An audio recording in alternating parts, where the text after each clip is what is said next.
السلام عليكم وأهلا بكم في قناة رامان، والفيديو الثاني من مجموعة فيديوهات الجانب النفسي.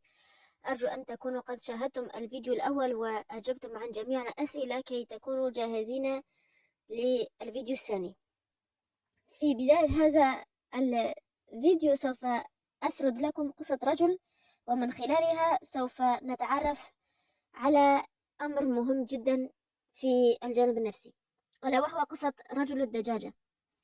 يقول أحد الرجال أنه كان هناك رجل في منطقتهم كل عمله هو كل ما عليه أن يفعله، أو كل ما كان يفعله طوال اليوم هو أن يركب سيارته ويطوف في أرجاء المدينة، وهو يقوم بالتزمير هنا وهناك.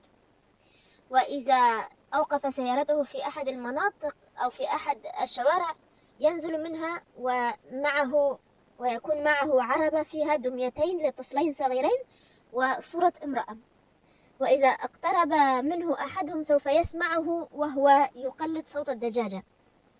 كان هذا الرجل مثيرا للسخرية، الجميع يسخر منه ولا أحد يعرف قصته ولماذا يفعل هذا ولماذا وصل إلى هذه الدرجة. فهم كانوا يسمونه برجل الدجاجة، لأنه يقلد صوت الدجاجة دائما، ولكن لم يكن يعلم أحد ما قصته بالتحديد، إلى أن عرف الشخص الذي يتحدث عن قصة هذا الرجل، إلى أن عرف السبب واندهش عندما علم. هذا الرجل رجل الدجاجة كان هذا الرجل استيقظ في أحد الأيام، في فجر أحد الأيام، وبيته يحترق، فما كان منه إلا أن خرج بأقصى سرعة من البيت كي ينقذ نفسه من الاحتراق طبعا. ولكن بعد أن خرج من المنزل انتبه إلى أنه ترك زوجته وطفليه داخل المنزل. زوجته ذهبت لكي تحضر الطفلين وتخرجهما معها لكي تنقذهما، ولكنها عندما وصلت إليهما علقت هي أيضا في النيران ولم يستطيعوا الخروج وماتوا محروقين للأسف. ومن شدة خوف الرجل من النيران الملتهبة في كل المنزل لم يجرؤ على الدخول مرة ثانية وإنقاذهم، رغم أنه كان يسمع صرخاتهم من الخارج، ولكنه ظل واقفا لم يستطع فعل شيء. وعندما وصل أخ زوجته ولكن بعد فوات الأوان ظل يضربه ويقول له: يا دجاجة لماذا لم تنقذهم أيها الدجاجة؟ للتوضيح فإن كلمة chicken أي دجاجة بالإنجليزية، وهي أيضا تطلق على الشخص الجبان، أي عندما تقول لشخص ما باللغة الإنجليزية يا دجاجة فأنت تصفه بالجبن. ومنذ ذلك الوقت وهذا الرجل هذه هي حاله، لقد ظل يفكر في الحادث الذي لم يعد يستطيع التغيير فيه لأنه أصبح شيئا من الماضي. ظل مركزا على الشيء الذي لا يستطيع تغييره، ومنذ ذلك اليوم وأصبح الرجل الدجاجة. القصة مأساوية ومحزنة، ولكننا هنا نطرحها كي نتعلم منها شيئا مهما، ألا وهو أن لا نركز في حياتنا على الأشياء التي لا نستطيع تغييرها.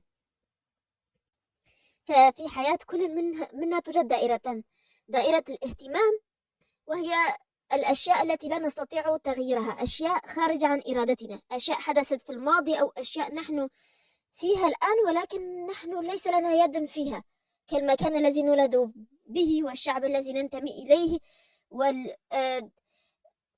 أي شيء لا نستطيع تغييره، أي شيء ليس لنا دخل فيه. ودائرة أخرى وهي دائرة التأثير، أي الأشياء التي نستطيع أن نتحكم بها نحن، القدر من الحرية الذي يملكه أي إنسان. سوف أعطيكم مثالا للتوضيح. أنا شخصيا إذا ركزت على دائرة الاهتمام في حياتي فسوف أقول أنني فتاة بائسة بلا عمل، ليست مستقلة ماديا، ولا تستطيع شراء الكتب التي تحتاجها من أجل عمل فيديوهاتها. هذه أشياء لا أستطيع التحكم بها. أما إذا ركزت على دائرة التأثير، ما هي الأشياء المتوفرة لدي والتي أستطيع استغلالها لتحسين حياتي؟ الأشياء المتوفرة لدي: هاتف وإنترنت مفتوح. أي شخص في هذا الزمن لديه هذين الأمرين يمكنه أن يحدث أكبر تغيير في حياته. فقط هاتف وإنترنت. شخص في نفس حالي هذه، لا يعمل، ليس مستقلا ماديا، ولا يستطيع شراء الكتب. قبل فقط، إذا عدنا بالزمن إلى 20 سنة، لن يستطيع قراءة أي كتاب. لماذا؟ لا يوجد شيء اسمه قراءة كتب PDF من الموبايل.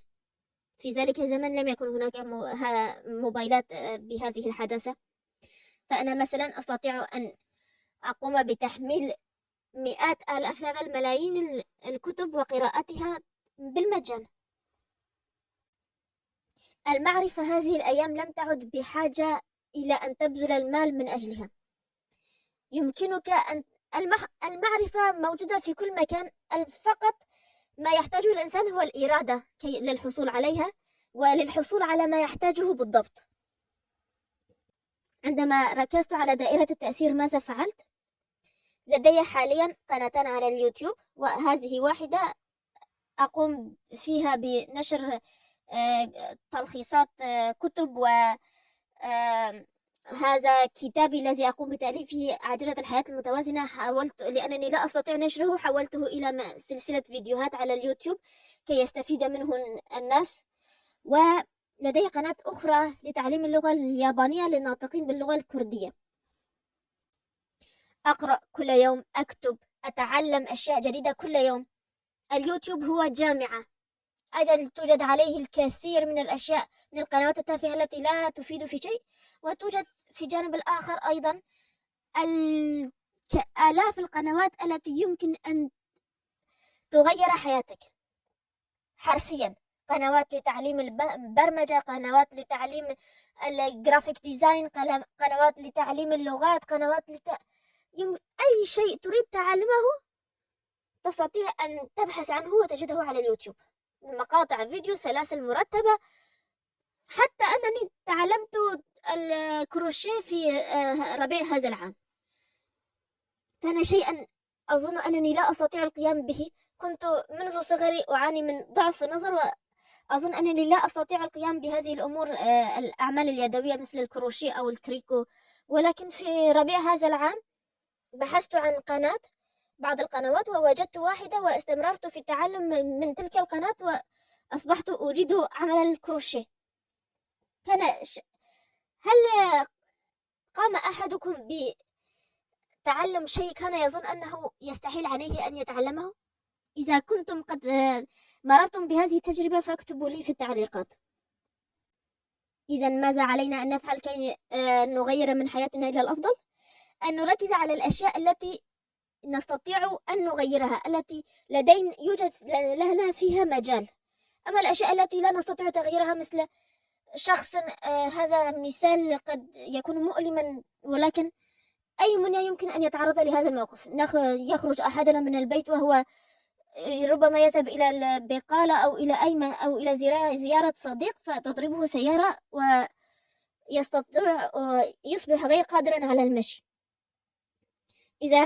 طبعا في أول فترة من حياته سوف يكون في أسوأ حالاته، ولكن فيما بعد إذا ظل يركز على دائرة الأشياء التي لا يستطيع التحكم بها، مثل تحوله إلى شخص لا يستطيع المشي، سوف يتحول إلى رجل الدجاجة في قصتنا في أول الفيديو. شخص أوقف حياته تماما، وأصبح انغلق على حزنه، وأصنع لنفسه شرنقة حزن وانغلق داخلها.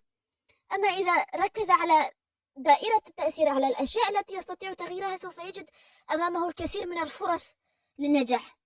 هناك ألعاب أولمبية يعني ألعاب بارالمبيا وليس أولمبيا. هناك أشخاص خريجين جامعات، هناك أشخاص علماء. ولماذا لا نذكر شخصا بعينه؟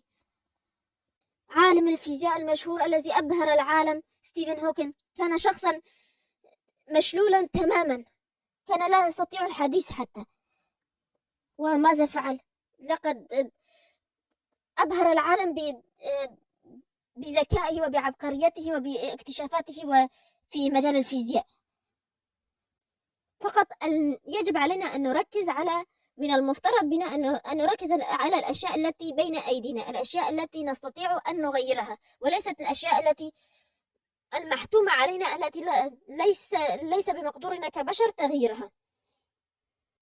وأيضا ولكن يجب أن نعلم أن أي شيء نريد الحصول عليها أو نريد أن نغير حياتنا كي نحصل على شيء ما، علينا أن نتحمل التعب الذي سوف نضطر لبذله، الجهد الذي سوف نضطر لبذله للحصول على هذا الشيء.